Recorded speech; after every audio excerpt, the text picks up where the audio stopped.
Olá, queridos amigos, queridas amigas, que o Senhor vos abençoe, que o Senhor Deus vos guarde, que a face do Senhor Jesus possa resplandecer em cada um de vocês, dando-lhes sabedoria e entendimento, e que todos tenham um feliz dia. Vamos estudar a lição, e hoje, segunda-feira, 24 de janeiro de 2025, a lição de hoje, a lição 9, ela tem como título A Origem do Conflito na Terra. Muitas pessoas que estudam as Sagradas Escrituras por muitos anos, muitas delas são batizadas, mas elas afirmam que Satanás foi expulso do céu depois da criação. Essa afirmação ela está totalmente errada, porque as Sagradas Escrituras mostram realmente o contrário. Vejam o que diz Gênesis capítulo 2, versículos 16 e 17. E o Senhor Deus lhe deu esta ordem: de toda a árvore do jardim comerás livremente, mas da árvore do conhecimento do bem e do mal não comerás, porque no dia em que dela comeres, certamente morrerás. Aqui o que nós podemos ver nessa palavras de Deus, diretamente uma ordem para Adão e Eva, que eles não deveriam comer daquela árvore do bem e do mal. Quando ele fala mal, isso está mencionando da existência realmente do mal, do pecado, da existência de Satanás. E o que nós vemos assim na vida de Adão e Eva, que eles viveram bastante pouco tempo lá no Éden. Lá em Gênesis 5:30, lá diz que Adão viveu 130 anos e ele gerou a Sete, que era o seu terceiro filho de Adão e Eva. E isso demorou um certo tempo para que eles pudessem ter esse terceiro filho, depois que Caim matou Abel. Em outra passagem bíblica, nós vemos lá que os discípulos eles estavam assim bastante felizes por terem expulsado demônios de algumas pessoas, que está lá em Lucas 10:18. E Jesus diz para os discípulos: eu vi a Satanás caindo do céu como um relâmpago. E isto Jesus foi bem depois que ele falou isto, Por que ele disse isto? Porque ele estava presente quando a Trindade realmente expulsou a Lúcifer das mansões celestiais para a terra, que ela estava sem forma e vazia. E repetindo de novo, olha o que Jesus disse: eu vi a Satanás caindo do céu como um relâmpago. E o que nos chama bastante atenção também é que em Gênesis 3, quando Satanás, a serpente, ele vai para enganar Adão e Eva, na mensagem bíblica de Gênesis 3, nos diz o seguinte, mas a serpente, mais sagaz que todos os animais selváticos que o Senhor Deus tinha feito, disse à mulher: é assim que Deus disse. O que nós vemos aqui, que Satanás ele faz um relato deduzindo que ele já tinha bastante conhecimento realmente sobre Deus, porque ele repete algumas palavras de Deus, que ele diz lá assim, não comereis de toda árvore do jardim? Veja, Satanás sabia o que Deus havia falado para Eva, né? E assim nós vemos que principalmente lá em Gênesis 2:7, quando ele diz lá: mas da árvore do conhecimento do bem e do mal não comerás, porque no dia em que delas comeres certamente morrerás.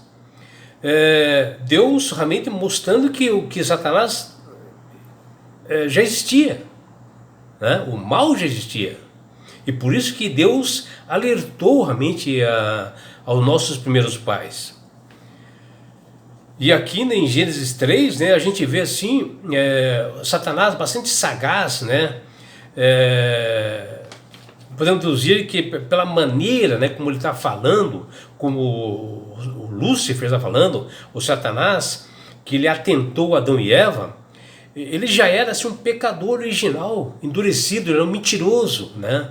Ele era um enganador, ele já estava há muitos anos com o pecado endurecido nele e totalmente rebelado contra o governo de Deus, porque ali ele contou mentiras, enganos para realmente levar a Eva a pecar, né?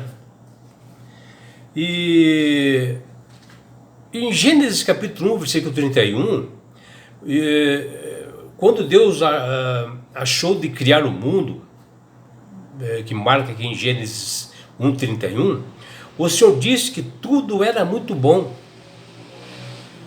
Portanto, Deus não é o responsável pela criação do mal, porque Ele está dizendo que tudo era muito bom. Tudo era perfeito e harmonioso, né? E também no que nós vemos que quando o mal chegou à Terra, aqui no livro de Gênesis mostra a natureza de que existe um grande conflito cósmico, né, entre o bem e o mal, e isso originou desde a expulsão de Satanás, quando ele se rebelou no céu. Ali já começou esse grande conflito, né?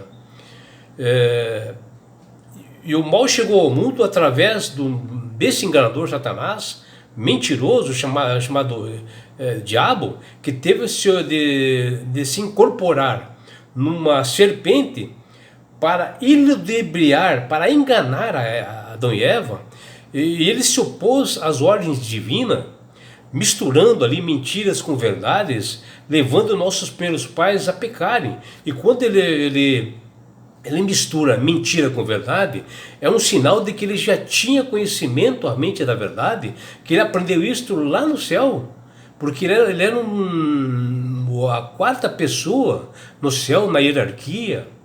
Era realmente um querubim, de uma beleza enorme, de uma sabedoria enorme. E se há algo curioso, né, no relato assim da criação do homem, Deus disse, façamos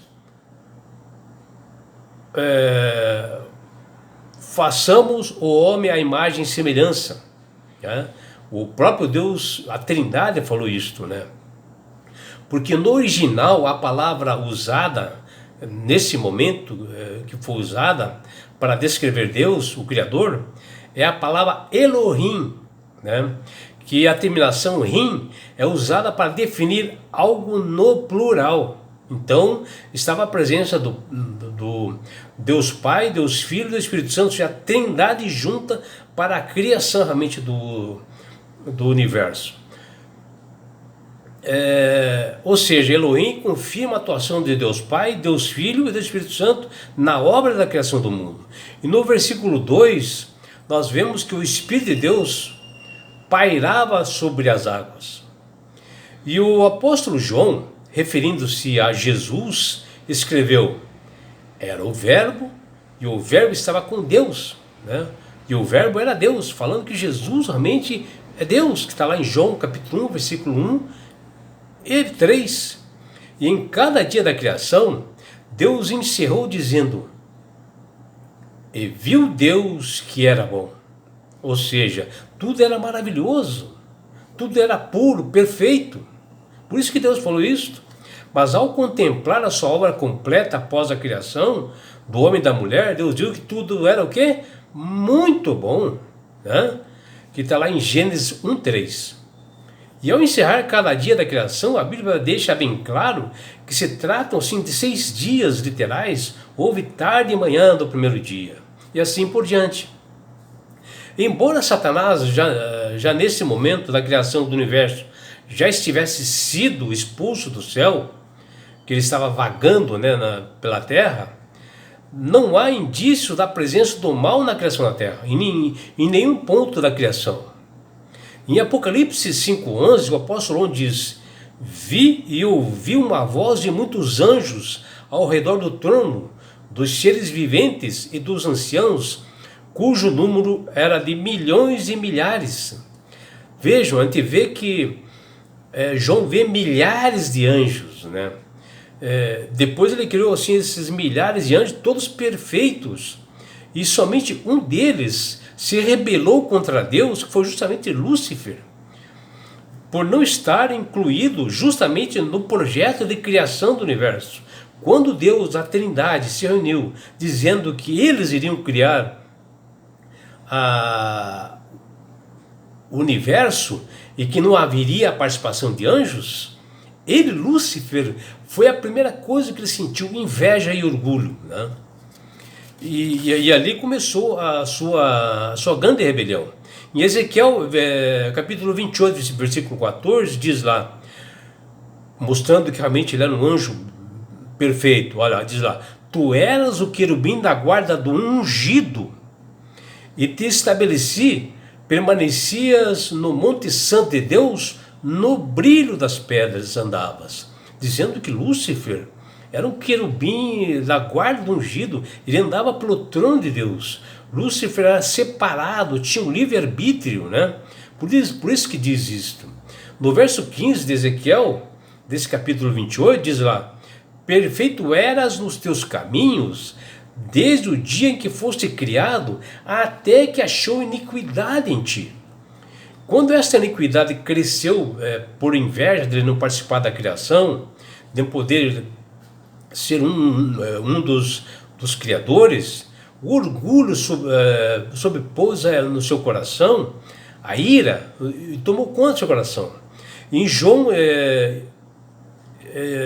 e o apóstolo João, em Apocalipse capítulo 12, versículos 7, 8 e 9, ele diz lá: houve peleja no céu, Miguel e seus anjos pelejaram contra o dragão, também pelejaram o dragão e os seus anjos. Todavia, não prevaleceu, nem mais se achou no lugar deles. E foi expulso o grande dragão, a serpente, que se chama Diabo e Satanás. E assim Satanás foi expulso do céu, né, antes da criação. E ele levou junto contigo 1/3 dos anjos, que eles foram expulsos do céu. Eles vieram aqui para a terra, que ela era sem forma, não havia sido criada ainda, porque ele queria ser igual a Deus, como diz lá em Isaías 14:12. Deus não é o criador do mal, porque no momento em tudo foi criado, a condição do mundo era harmonioso, de paz, e Deus, tudo bonito, e Deus diz que era muito bom. Assim, ele não é o originador do mal. Deus jamais é o originador do mal. Deus havia criado tudo perfeito para os nossos primeiros pais, Adão e Eva.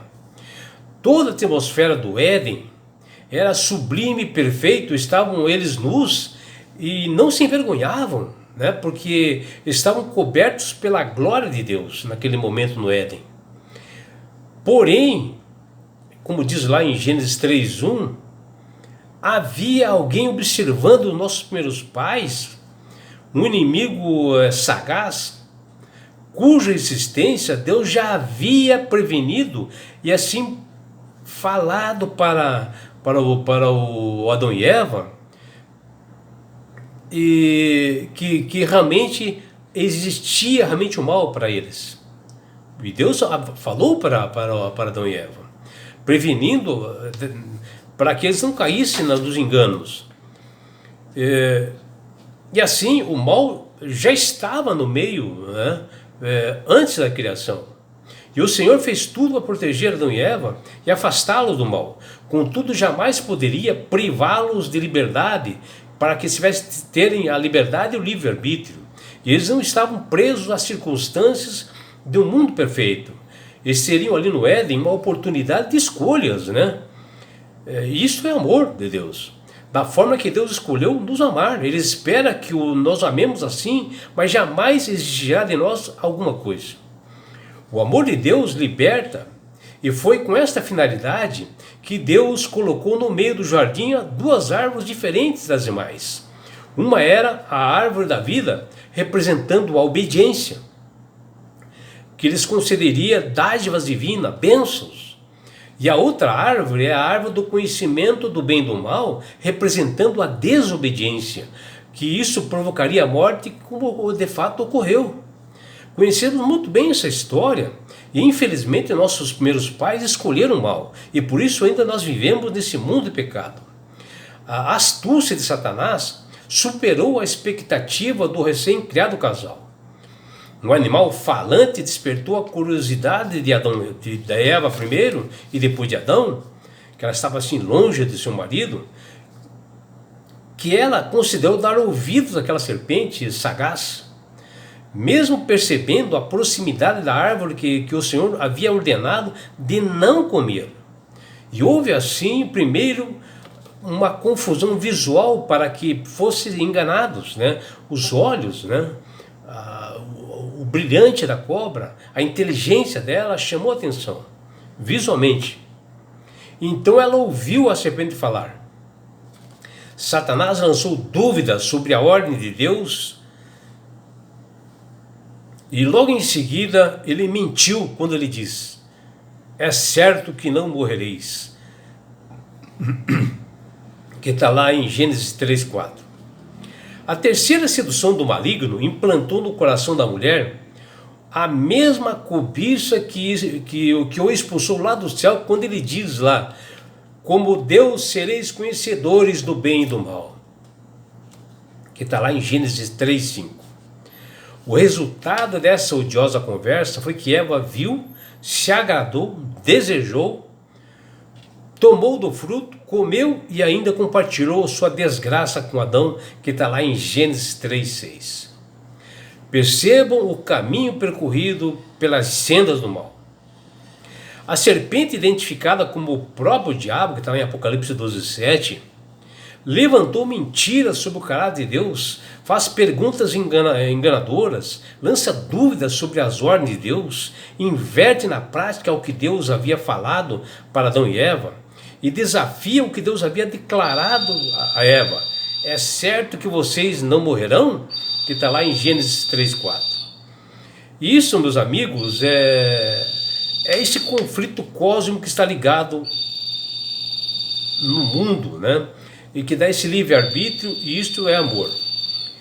E escolher a Satanás, que colocou o mal no mundo, disfarçado de uma serpente, que no passado era perfeito, o a Deus, o Criador do Universo, e isso realmente é a opção que foi dada, e Adão e Eva acabaram escolhendo a Satanás, porque ele já conhecia a verdade, ele já tinha conhecimento de tudo isso lá no céu, e de lá que ele foi expulso. Aí tem a escolha, perdição ou salvação. E é por isso, meu amigo, minha amiga, que Deus tem falado com todas as pessoas através do poder do Espírito Santo, para que todos aceitem a Jesus como Salvador e Senhor da sua vida. Porque quando você aceita Jesus como Salvador de sua vida, com sinceridade, observando seus estatutos e mandamentos, você passa a ser uma pessoa sábia de entendimento, que sabe manusear bem as Sagradas Escrituras. E aí você sabe aplicar e não vai cair em enganos como caiu Adão e Eva, e como muitas pessoas têm caído nos dias de hoje. E não é só isso, meu amigo, minha amiga. Quando você aceita a Jesus como Salvador e Senhor da sua vida, você ganhará de Deus esse presente que chama-se salvação. E com isto, na grande volta de Jesus a este mundo, ele, Jesus, levará você, seus filhos, sua família e todos nós para as mansões celestiais. Um lugar, meu amigo, minha amiga, de onde não haverá mais morte, mais dores, mais aflições, não haverá mais perseguições, porque você estará no céu. Você terá a oportunidade de estar assim, face a face com Jesus. Já imaginou? E sabe por que Deus quer fazer isto com você, meu amigo? Com você, minha amiga? Porque Jesus te ama. Abraços do seu amigo João Carlos Amorim.